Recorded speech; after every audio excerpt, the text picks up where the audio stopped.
God, I recorded this video so many times.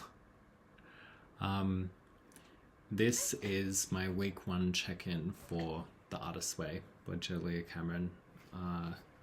I have made several videos about this book already that I've decided not to upload onto YouTube because they got a little bit too personal. But I've really struggled with the program so far. I'm only through week 1. I'm on to week 2. I was supposed to record this check-in at the end of week 1, and I'm recording it halfway through week 2. And I guess I did a week 0 because the first chapter, which is the basic tools from page 10 to 24, I thought that was that the first chapter was week 1. So I did an entire week of just doing morning pages and an artist date, which was pretty good actually. I felt like that was quite an easy way to ease into the program. But it turns out that the real week 1 starts from page 26 through to 40. So I completely bonked that up. This is also my 3rd time attempting the program. And yeah, I'm recording this video later than I should have. And I'm not really sure if I'm doing it correctly, if I'm honest. There's like 10 tasks at the end of the week 1 chapter. And it's not very clear if I'm supposed to be doing all of the exercises or just a selection of them. I'm not sure if I skipped over that part or if it was explained earlier in the book, but there's a lot of exercises here. And for instance, the time travel exercises where you write out a Monster Hall of Fame, people that have like fed your negative self-beliefs, or champions of your creative self-worth, people who have fed your belief in yourself. You're supposed to write these people out, and then one of them you're supposed to create like a paragraph or a page just explaining the situation. It doesn't really tell you how much to write, and I guess maybe it doesn't matter just as long as you do it as best you can. But I wrote out like 5 monsters, and I think I had three or 4 champions. The interesting thing is that for my monsters, all of them were men. All of the people who have made me not believe that I could do anything in my life, they've all been men. And they've all been like, damaged, or people who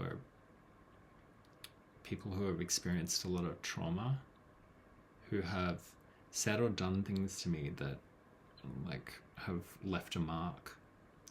And then the majority of my champions of self-worth have been women. There was a couple of men in there as well. Maybe there was 1 man and 3 women. But yeah, I thought that was really interesting. I've tried not to dwell on it too much. Perhaps I just had more men in my life. But yeah, that sort of stuck out to me.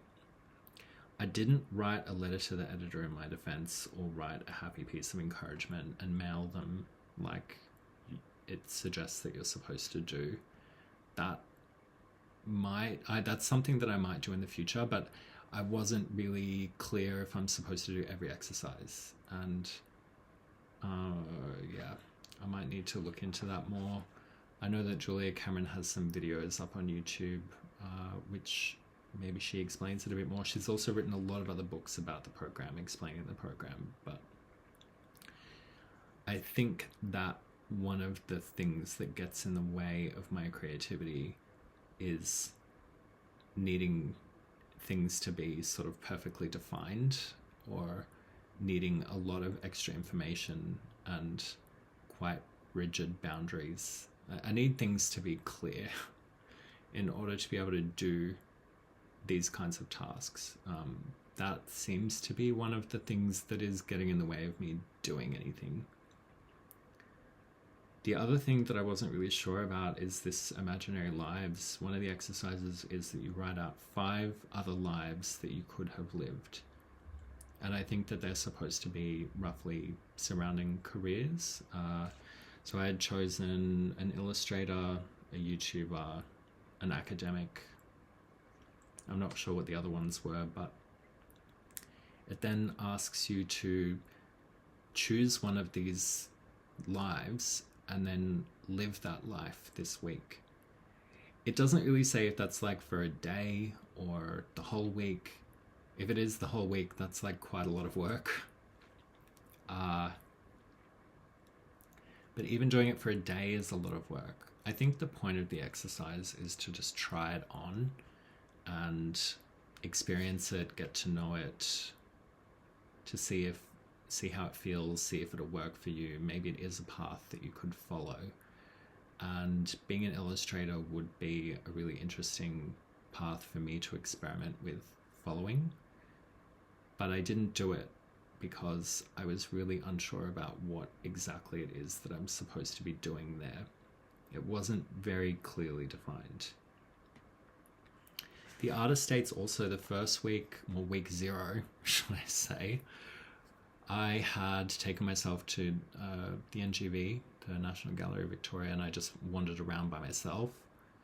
I found it really, like, it allowed me to sort of follow my own interest, to maybe like feel my way through the gallery, go towards whatever I was attracted to. This week, the real week one, my artist date, I'd gone to another gallery, which was the Australian Centre for Contemporary Art. A friend of mine is the director there, and they had an opening. And so I went there thinking this would be a good art date, maybe an ideal art date. And I didn't really get the same feeling from it. It actually felt more like a social event. Like I got more of social connection out of it rather than like feeding my inner child. So that's definitely something to pay attention to. I don't know that I would do something like that again for my artist date. Of course I might attend like something like that, but it didn't really feel like I was fulfilling the brief of like nourishing my inner child. So yeah, that was definitely something interesting. The other exercise that I found interesting was the blurts. These are negative self-talk, things that come into your head that you write out in your journal, and then you create affirmations that are the inversion of that. So if you've got like negative self-talk around your self-worth or whatever, then you create your affirmations that you say every morning that are talking about how you are worthy. And so there's a lot of science behind this as a modality for undoing negative self-talk and negative self-beliefs. A lot of the examples in the book were things like, I'm not worthy, I have no talent, I'm not good enough, I'll never make it, that kind of thing. My blurts were a lot more around everything is pointless and we're all doomed. The world is on fire, so why bother? Nothing will come from my efforts because life is empty and we will all die eventually. These are very pessimistic thoughts, nihilistic thoughts. They are even verging on absurd. And I found it very difficult to write affirmations working against these kinds of thoughts. Although they are my negative self-talk and they are the things that are getting in the way of me pursuing any kind of creative career, because it's ultimately like, what's the point? You know, AI is going to take over and the world will explode probably this century. I know that that's wrong, and I know that it's not doing me any good having these thoughts in my head. But the point I'm trying to make is that I just found it challenging because they're a little bit more global than, you know, just I don't believe in myself. It's like the world is burning and why should I bother? And it's not the easiest thing. Or I might eventually be able to create some affirmations that work really well to counterbalance these negative thoughts, but I found that particularly challenging, and I haven't come up with a very good solution for it yet. But it is something that I'm keen to work on. The other problem that I have is that I just feel like I'm falling behind with the program. This is my third time trying to do the Artist's Way program. And already, I mean, I've just finished week 1. I screwed it up. I did a week 0 when I wasn't supposed to. And I haven't done all of the exercises. I think this is probably like my perfectionism getting in the way, my need or desire to have things very clearly defined getting in the way, and also my pessimistic nihilism getting in the way. These are 3 things that I've identified early on that are preventing me from living an artist's life. So that's actually really positive that I've discovered all of these really quickly. But it is very challenging. I don't enjoy doing the morning pages. I find it laborious. It's not something that I look forward to. Actually, I resent them. But, I also, I go to the gym, and it took me a long time to learn how to enjoy going to the gym, or to eventually develop an appreciation or an enjoyment of going to the gym. It took a lot of experimentation, trying to figure out what time of day to go, what sort of routine I want to be doing, what kind of work I want to be doing, all that kind of stuff. It took a lot of time, and now it's actually something that I look forward to. I'm hoping through consistently doing the morning pages that I'll eventually learn how to do them in a way that I find beneficial. And maybe I'm not looking forward, maybe I'm not looking to want to do them, but just to not actively hate doing them.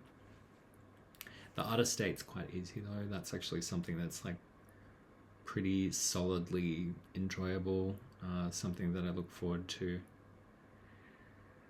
And then moving into week 2, it's already halfway through week 2 actually, and I haven't even really done many of the exercises in that one. So I really need to either ramp up the amount of work that I'm committing to in the Artist's Way, or just accept the fact that this is how I'm going to be moving through the program. I don't want to give up again. I think that it would be far more beneficial to just get through the program, even if I can only do a 4 out of 10 job. It would be better to finish the program this time rather than giving up again, because I think if I give up this time, on my 3rd time through, I won't get through it. And it's really something that I feel like I have to do. There's obviously a lot of work that needs to be done, that I've already described, particularly undoing these negative thoughts and feeling like I'm falling behind and failing when I've just begun. That really gets in the way of a lot of things in life. So I would really like to make my next video feeling a lot more positive about what I'm doing within the program and getting through things a lot better than I currently do.